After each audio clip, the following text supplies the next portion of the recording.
എൻ്റെ മുന്നിലിരുന്ന പല ടീമിനകത്ത് ഉൾക്കൊള്ളാൻ പറ്റിയിരുന്നില്ല. ഞാൻ പറഞ്ഞു ഈ ക്യാമറ നിങ്ങൾ ഏത് ക്യാമറയിലാണ് ചെയ്ത്, ഇയാൾ ഓരോ ലോക്കൽ ക്യാമറ. ഞാൻ പറഞ്ഞു ചേട്ടാ ഈ ക്യാമറേൻ്റെ വലുപ്പമല്ല പ്രശ്നം, ഡിജിറ്റൽ വരുന്ന ക്യാമറകൾ ചെറുതായിരിക്കും. ഞാൻ പറഞ്ഞു ശരിയല്ല, അത് ഇന്ന് എല്ലാവർക്കും മനസ്സിലാവും, അത് അന്ന് മനസ്സിലാവില്ല.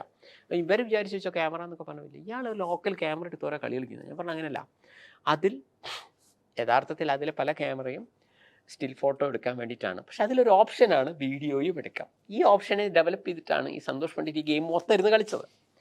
അപ്പം ഞാൻ പറഞ്ഞു നിങ്ങൾ ഈ ഒരു 30 ലക്ഷത്തിൻ്റെ എങ്കിലും നെഗറ്റീവ് വാങ്ങുമ്പോൾ ഒരു ക്യാമറ വാങ്ങിച്ചാൽ പോലെ ചങ്ങന്മാർ പൈസ ലാഭമല്ലേ എന്ന് ചോദിച്ചു. ഇത് ഇവിടെ ഉൾക്കൊള്ളാൻ പറ്റുന്നില്ല. ഇവർ പറഞ്ഞത് പരസ്യം എന്ന് പറഞ്ഞാൽ പ്രധാനപ്പെട്ട ന്യൂസ് പേപ്പറുകളിൽ കൊടുക്കുന്നതാണ് പരസ്യം, ലാഭം എന്ന് പറഞ്ഞാൽ തിയേറ്ററിൽ നിന്ന് കിട്ടുന്നതാണ്. ഞാൻ പറഞ്ഞു പരസ്യം എന്ന് പറഞ്ഞാൽ നിങ്ങൾ അതിൽ കൊടുക്കണ്ടെന്ന് ഞാൻ പറയുന്നില്ല, ഇതല്ല, നിങ്ങൾ സോഷ്യൽ മീഡിയ പ്ലാറ്റ്ഫോമിലാണ് ഇതിൻ്റെ പരസ്യം.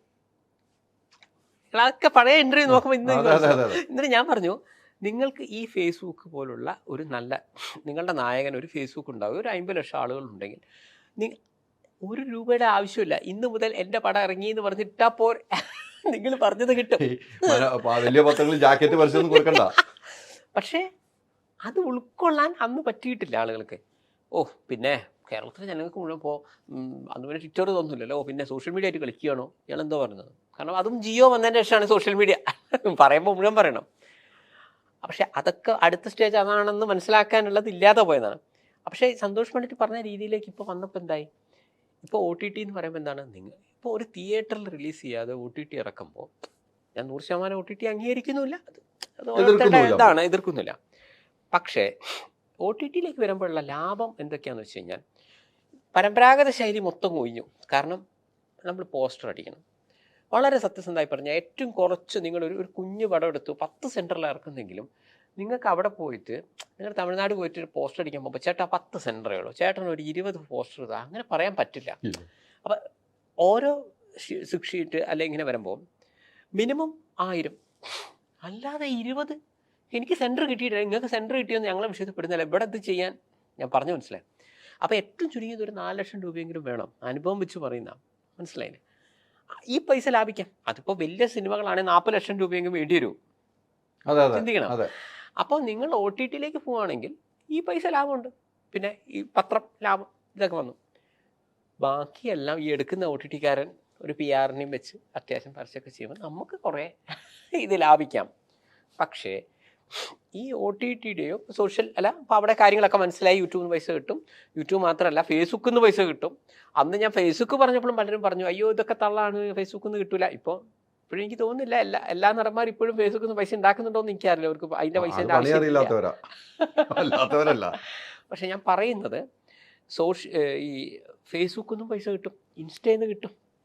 ഇതൊന്ന് ഇവിടുത്തെ പ്രശ്നം ഈ OTTയിലേക്ക് വന്നപ്പോൾ നിങ്ങളുടെ ഉത്തരത്തിലേക്ക് ഞാൻ വരുന്നത്, ഈ OTTയിലേക്ക് വരുമ്പോൾ എന്ത് സംഭവിക്കും. ഇപ്പോഴത്തെ സന്തോഷ് പണ്ഡിറ്റ് ഏറ്റവും പുതിയ പ്രഡിക്ഷൻ എന്നല്ല, ഈ OTTയിലേക്ക് പോകുന്നത് ശരിക്കും ഇപ്പോൾ ഇവർക്ക് ലാഭമാണെങ്കിൽ ഭാവിയിൽ നഷ്ടമാണ് പറയുന്നു.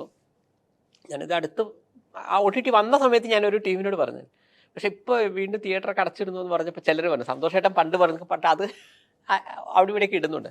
സന്തോഷ് പണ്ഡിറ്റ് OTT വന്ന അന്ന് ഈ OTTയെക്കുറിച്ച് പറഞ്ഞത് നോക്കുമെന്ന്. അന്ന് ഞാൻ പറഞ്ഞത് ഒരു സൂപ്പർ സ്റ്റാറിൻ്റെ പടം 25 കോടിക്ക് എടുക്കുകയാണ്, OTTക്കാരന് ഭയങ്കര ലാഭം. ഞാൻ പറഞ്ഞു എന്തോന്ന് ലാഭമോ, OTTക്കാരന് 25 കോടി പോയി. ആളുകൾക്ക് മനസ്സിലാവുന്നില്ല.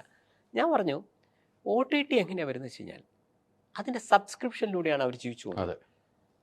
അപ്പോൾ ഒരു സൂപ്പർ സ്റ്റാറിൻ്റെ ഒരു പടം എടുക്കുമ്പോൾ അപ്പോൾ അവർ കരുതുന്നതാണ് കൂടുതൽ ആൾക്കാർ ഈ സിനിമ കാണാൻ വേണ്ടി, ഈ പുതിയ പ്ലാറ്റ്ഫോമാണ് ആളുകളൊക്കെ മനസ്സിലാക്കി വരുന്നുള്ളൂ, സബ്സ്ക്രൈബായിട്ട് വരികയാണെങ്കിൽ അല്ലെങ്കിൽ 1500 രൂപ വെച്ചിട്ട് 1 ലക്ഷം ആളെന്ന് പറഞ്ഞാൽ വലിയ പൈസയാണ്. പക്ഷേ ഈ സിനിമ എടുക്കുന്നതിലൂടെ ഇത്രയും പേര് സബ്സ്ക്രൈബ് ചെയ്യണം. നടൻ്റെ പേര് പറയുന്നില്ല, ഒരു വലിയ ഒരു സെക്കൻഡ് ഗ്രേഡ് നടൻ, ഫസ്റ്റ് ഗ്രേഡ് നടനല്ല സെക്കൻഡ് ഗ്രേഡ് നടൻ്റെ ഒരു സിനിമ അവരെടുത്തു ഉണ്ടായതാണ്. ഒരു സബ്സ്ക്രൈബർ പോലും അയാൾക്ക് കൂടിയില്ല. അയാൾ 1 കോടിക്കറ്റോ എടുത്താണ്, അയാൾക്ക് മൊത്തം നഷ്ടമാണെന്ന്. അത് അവരെ ഇന്നറിലെ ടോക്കാണ് ഞാൻ പറയുന്നത്. അപ്പോൾ പുറമേ നോക്കുമ്പോൾ 1 കോടിക്കെടുത്തു അല്ലെങ്കിൽ 2 കോടിക്കെടുത്തു. ഇപ്പോഴത്തെ പൊതുജനങ്ങൾ മനസ്സിലാക്കുക ഈ എത്ര കോടിക്കെടുത്ത ആ പൈസയൊക്കെ നഷ്ടമാണ്. അയാൾക്ക് വേണ്ടത് ആ സിനിമ എടുത്തു എന്നതുകൊണ്ടൊരു സബ്സ്ക്രൈബർ വരണം. ഇതുകൊണ്ടാണ് ഇവിടെ പല ആളുകൾ OTTക്കാരനെടുക്കുന്ന സിനിമ ചെയ്യുമ്പോൾ പുതുതായിട്ട് എടുക്കുന്ന ആളുകളോട് ഞാൻ പറയാണ്, നിങ്ങളുടെ സിനിമ സാധനത്തിൽ ആരും എടുക്കാൻ പോകുന്നില്ല കേട്ടോ. കാരണം സ്റ്റാറുകളുടെ സിനിമയ്ക്കല്ലേ അങ്ങനെ ഒരു പ്രാന്തായിട്ട് നമ്മൾ എടുക്കുകയുള്ളൂ, സബ്സ്ക്രൈബ് ചെയ്യുള്ളൂ. അത് 1500 എടുത്തിട്ടുണ്ട് സബ്സ്ക്രൈബ് ചെയ്യാൻ. അപ്പം ആ രീതിയിൽ നടക്കില്ല. അതുകൊണ്ടാണ് അധികം ഫേമസ് അല്ലാത്ത ആരുടെയും സിനിമ OTT പൈസ കൊടുത്തെടുക്കാത്തത്. ഇനിയെങ്കിലും മനഃശാസ്ത്രം മനസ്സിലാക്കണം. ഇപ്പോൾ കാരണം നമ്മൾ ഈ പരിപാടി കാണുന്ന ആളുകളൊക്കെ പലരും ഇത് ചെയ്യുന്നുണ്ടാവും. 60-40 എന്ന് പറഞ്ഞിട്ട് ഉള്ള അവർ പറയും ഓക്കെ ഞങ്ങളെ മികച്ച സിനിമ ആയിക്കോട്ടെ, മികച്ച സിനിമയാണ് സമ്മതിച്ചു. എത്ര പേര് കാണുന്നോ 60-40, 100 ആളാ കണ്ടെങ്കിൽ 100 ആൾ 6000 രൂപ നിങ്ങൾക്ക് തരും. 10,000 രൂപ കിട്ടി ഒരു ടിക്കറ്റ് ചാർജ് വെച്ചിട്ടാണ് ചെയ്യുന്നത്. ഇങ്ങനെയാണ് പോകുന്നത്. പക്ഷേ ഈ OTT അപ്പം നമ്മൾ സാധാരണ ഇത് ചിന്തിക്കുമ്പോൾ OTTക്ക് കുഴപ്പമില്ല. പക്ഷേ എവിടെയാണ് പണി കിട്ടുക? ഈ സൂപ്പർ താരങ്ങൾ, വലിയ താരങ്ങൾ തങ്ങളുടെ സിനിമ ഇതിലേക്ക് കൊടുക്കുമ്പോൾ ഈ സിനിമ കാണാൻ ആഗ്രഹിക്കുന്ന ആളുകൾ നമ്മളെ ABCD എന്ന് പറഞ്ഞൊരു സാധനമാണ്, അന്ന് ABCD കാണാനല്ലേ എന്ന് വിചാരിക്കും. ഇങ്ങനെ വരുമ്പോൾ ഈ സിനിമാ സംസ്കാരം ഇവിടെ മാറും. ഇതാണ് OTT വന്ന അന്ന് ഞാൻ കൊടുത്തൊരു ഇൻ്റർവ്യൂ നിങ്ങൾക്ക് കണ്ടാൽ ഞാൻ പറയും OTT നിങ്ങൾക്ക് പണിയാണ്, നിങ്ങളോടുള്ള സ്നേഹം കൊണ്ടല്ല എടുക്കുന്നത്. അപ്പോൾ എന്നെ ഇൻ്റർവ്യൂ ചെയ്ത ആൾ ചോദിച്ചു ഇത് ഓക്കെ ഇതിലിപ്പോൾ എന്താ പ്രശ്നം? ഞാൻ പറഞ്ഞു ഇതിലാ പ്രശ്നമുണ്ട്. ഇവിടുത്തെ തിയേറ്ററുകൾ അടച്ചുകൂട്ടിപ്പോ. സിനിമാ സംസ്കാരം എന്ന് പറഞ്ഞാൽ നമ്മൾ പൊതുവിൽ സിനിമ എന്ന് മനസ്സിലാക്കുന്നത് തിയേറ്ററിൽ പോയി കാണുക, മനസ്സിലായില്ലേ? അത് ഈ സോഷ്യൽ മീഡിയ വരുന്നതിന് അതാണ് എൻ്റെ മുന്നിലിരുന്ന ആളുകൾ അന്ന് പറഞ്ഞ് തെറ്റെന്ന് പറയുന്നില്ല, അവർക്ക് അതിനെക്കുറിച്ച് അപ്ഡേറ്റ് അല്ലാത്തതുകൊണ്ടാണ്. അവർ പറഞ്ഞത് കറക്റ്റാണ്. സിനിമ എന്ന് പറയുമ്പോൾ അവർ നെഗറ്റീവാണ്. ഒരു സിനിമ എന്ന് പറഞ്ഞാൽ അതിലൊരു പാട്ട് എന്ന് പറഞ്ഞാൽ തിയേറ്ററിൽ പോയി കാണുന്നു, നല്ല പാട്ടില്ലേ, നല്ല സിനിമ അല്ലേ എന്ന് കാണുന്നു. അതാ ഞാൻ പറഞ്ഞത് ഇത് ഇങ്ങനെ അല്ലട്ടോ വരാൻ പോകുന്നതെന്ന് അന്ന് പറഞ്ഞത്. ഈ OTT വരുമ്പോൾ എന്ത് സംഭവിക്കുന്നു? സംസ്കാരം മാറും. അപ്പം നമ്മൾ വിചാരിക്കും അല്ലെങ്കിൽ തന്നെ ഇപ്പോഴത്തെ ടിക്കറ്റിൻ്റെ പൈസയൊക്കെ വെച്ച് നോക്കുകയാണെങ്കിൽ 4 ആളുകൾ തന്നെ ആലോചിച്ച് നോക്കും, ഭാര്യയും ഭർത്താവ് 2 മക്കൾ അവിടെ പോയി അവിടുത്തെ ഓരോ സാധനങ്ങളുടെ വിലയൊന്നും ഞാൻ പറയുന്നില്ല, അല്ല അവിടുത്തെ ചെറിയ സാധനങ്ങൾക്ക് കൊടുക്കണം. അപ്പം ഇത്രയും കഴിഞ്ഞ് ശരിക്കും പറഞ്ഞാൽ 1000 ഒരു 1500 രൂപയോളം നമുക്ക് അല്ല ഇപ്പം വളരെ റെഡിമെയ്ഡ് ആയിട്ടല്ലോ, അതിൻ്റെ ഇടയിൽ ചെറിയ ചെറിയ സാധനങ്ങളൊക്കെ. ഇത്രയും പൈസ നമ്മൾ കാണുമ്പോൾ ഈ ഒരു സിനിമ കാണുന്ന പൈസ ഉണ്ടെങ്കിൽ നിങ്ങൾക്ക് സബ്സ്ക്രൈബ് ചെയ്താൽ മതിയല്ലോ എന്ന് നിങ്ങൾ ചിന്തിക്കും. മാത്രമല്ല നിങ്ങൾക്ക് ഇഷ്ടപ്പെടുന്ന നടൻ്റെ സിനിമകൾ ഇങ്ങനെ ബാക്ക് ടു ബാക്ക് ഒരു സൂപ്പർ ഹിറ്റ് സിനിമ, ഞാൻ സിനിമേൻ്റെ പേര് പറയുന്നില്ല, നന്നായി ഓടിക്കൊണ്ടിരിക്കുമ്പോൾ OTTയിലേക്ക് വന്നു. അപ്പോൾ എന്തായി? അപ്പോൾ അതിൻ്റെ തലേ ദിവസം കണ്ടോ വിചാരിക്കും ഞാൻ ഇപ്പം എന്തിനു പോയി കണ്ടു, ഇതിൽ കണ്ടാൽ പോയി. ഇങ്ങനെ വരുമ്പോൾ ഇതാണ് സന്തോഷ് പണ്ഡിറ്റ് പറഞ്ഞത്, OTT വന്നാൽ തിയേറ്ററിൽ പോകുന്ന സംസ്കാരം മാറും, തിയേറ്ററുകൾ അടച്ചുകൂട്ടി പോവും. മനസ്സിലാക്കണം, മിനിമം 10-20 ആളില്ലാതൊരു സിനിമ ചെയ്യാനാവില്ല. ഇതിലും വെച്ചൊരു പെട്ടിപ്പീടി ഇടുന്നതാണ് അയാൾക്ക് ലാഭം. ഇത്രയും ടൗൺ ഏരിയയിൽ ചെയ്യുമ്പോൾ ഓരോരുത്തരുടെ മാനസികാവസ്ഥയാണ് ഞാൻ പറയുന്നത്. ഒരു പെട്ടിപ്പീടി ഇട്ടിരുന്നെങ്കിൽ എന്തെങ്കിലും ഒരാൾ അവിടെ നിന്ന് വാങ്ങിച്ചു പോകും. ഒരു തിയേറ്ററാണ് ടൗൺ ഏരിയയിൽ, അല്ല ഒരു 10 ആളെങ്കിലും വരണ്ടേ?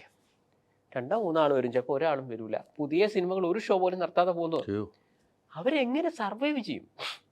ഗതി കെട്ടി ഇവിടുത്തെ നല്ലൊരു ശതമാനം തിയേറ്ററുകൾ അടച്ചുകൂട്ടും ഈ OTT കാരണം. അവസാനം എന്താവും? ഇനി അടുത്ത സ്റ്റെപ്പ് പറയാം. നമ്മുടെ സൂപ്പർ താരങ്ങൾ ഇതേപോലെ, സൂപ്പർ താരങ്ങൾ എന്നല്ല ഏത് നടനായാലും, ഇവർ വലിയ ബിഗ് ബഡ്ജറ്റ് പടമൊക്കെ എടുത്ത് വരും. ഇവരെടുത്ത് ചെന്നു ഇന്നത്തെ ഓർമ്മയിൽ ചേട്ടാ 50 കോടിക്ക് എടുത്താൽ പടം 55 തന്നാൽ, കാരണം ഇത് സേഫ് ആണല്ലോ, വേറെ ഒന്നും നോക്കാനില്ലല്ലോ, ഞാൻ പറഞ്ഞ പോസ്റ്ററിലാവും, അതിൻ്റെ പുറകെ നടക്കേണ്ട, ബാക്കിയൊക്കെ അവൻ ചെയ്തോളൂ. മുമ്പ് പറയും 1 കോടി തരാം, വേണമെങ്കിൽ വെച്ചിട്ട് നോക്കി വന്നു, തീർന്നു. എന്ത് ഞങ്ങൾ തിയേറ്ററിൽ ഇറക്കും? തിയേറ്റർ വേണ്ട ഇറക്കാൻ. ഞാൻ പറഞ്ഞു മനസ്സിലായി. ഇത് ഏറ്റവും ചുരുക്കി പറഞ്ഞാൽ ജിയോ